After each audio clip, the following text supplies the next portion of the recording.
అలా ఉంటే బాగుంటుందని చెప్పి ప్రజలందరూ కూడా ఆలోచిస్తున్నారు. అధ్యక్ష, నేను ఇంకో విషయం చెప్పాలని ఉంది. చాలా మటుకు పబ్లిక్ సెక్టర్ ఆర్గనైజేషన్స్ ఈ తెలంగాణ రాష్ట్రంలో ఇంతకుముందు చెప్పినట్టు పవర్ యూటిలిటీస్లో 80,000 కోట్ల అప్పు ఉన్నది. సివిల్ సప్లైస్ కార్పొరేషన్లో కూడా 56,000 కోట్ల రూపాయల అప్పు, దాంతోపాటు 11,000 కోట్ల నష్టము సివిల్ సప్లైస్ కార్పొరేషన్ ఉంది. అంటే అన్ని చోట్ల కూడా సింగరేణి సంస్థ అధ్యక్ష ఈ రాష్ట్రంలో అంత అది పెద్ద సంస్థ 38,000 కోట్ల టర్నోవర్ ఉన్న సంస్థ సింగరేణి సంస్థ. దాంట్లో తెలంగాణ వచ్చినప్పుడు 62,000 ఉద్యోగాలు ఉండే అధ్యక్ష.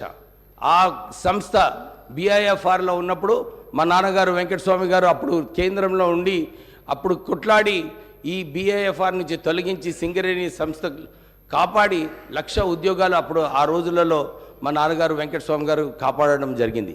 కానీ ఈరోజు సింగరేణి సంస్థలో TRS ప్రభుత్వం వచ్చిన తర్వాత కేవలం 39,000 ఉద్యోగాలు ఉన్నాయి అధ్యక్ష. ఒక ఇంటింటికి ఉద్యోగం ఇస్తామని చెప్పి TRS ప్రభుత్వం చెప్పింది. కానీ సింగరేణి ఒక్క సంస్థలోనే 29,000 ఉద్యోగాలు బర్తరఫ్ చేయడం జరిగింది. కారుణ్య నియామకాలు అన్నారు, కానీ దాంట్లో కూడా చాలా అవకతవకలు ఉన్నాయి అధ్యక్ష. సింగరేణి కార్మికులకు నిజంగా వాళ్ళందరూ కూడా అదే అనుకుంటున్నారు. అరే తెలంగాణ వచ్చిన తర్వాత మా భవిష్యత్తు బాగుంటుంది అనుకున్నాము, కానీ ఏమైంది మా పరిస్థితి అని చెప్పి చాలామంది అక్కడ అనుకుంటున్నారు.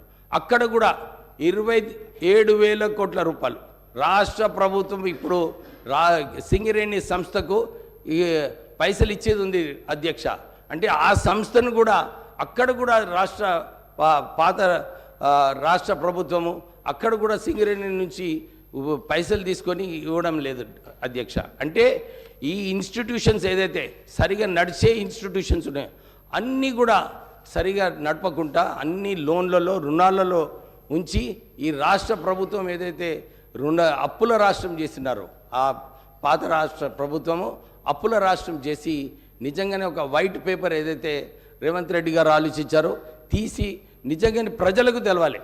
కానీ అప్పుడు మా కేటీ రామారావు గారు అన్నారు, అని ఇప్పుడు మీకు తెలియదా ఇంతకు ముందు అని చెప్పినారు. కానీ ప్రజలు ఏదైతే అనుకుంటున్నారో ఇంత దురదృష్టమైన సిచ్యువేషన్ ఉంటుందని ఎవరు కూడా ఆలోచించలేదు అధ్యక్ష. దీంట్లో రాష్ట్ర ప్రభుత్వం ఒక మంచి నిర్ణయం తీసుకుంది.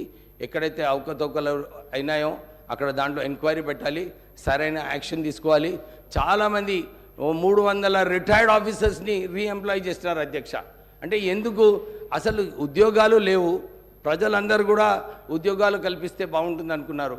కానీ ఇక్కడ అందరు రిటైర్డ్ వాళ్ళను ఎవరైతే వాళ్ళ సంబంధించిన వాళ్ళు ఉన్నారో వాళ్ళ ఫైళ్ళు క్లియర్ చేసుకోవడానికి అందరు రిటైర్డ్ ఎంప్లాయీస్ని తీసుకొని అన్ని ఫైళ్ళలో నిజంగా ఎంక్వైరీ చేస్తే చాలా విషయాలు బయటకు వస్తాయి అధ్యక్ష. సో నాకు ఈ రెజల్యూషన్ని సెకండ్ చేయడానికి మీరు మా పార్టీ వాళ్ళందరూ కూడా నాకు సెకండ్ చేయమని ఈ అవకాశం ఇచ్చినందుకు వాళ్ళందరికీ కృతజ్ఞతలు చెప్తూ గవర్నర్ అడ్రస్కి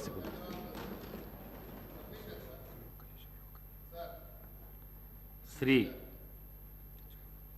కేటీ రామారావు గారు. అధ్యక్ష.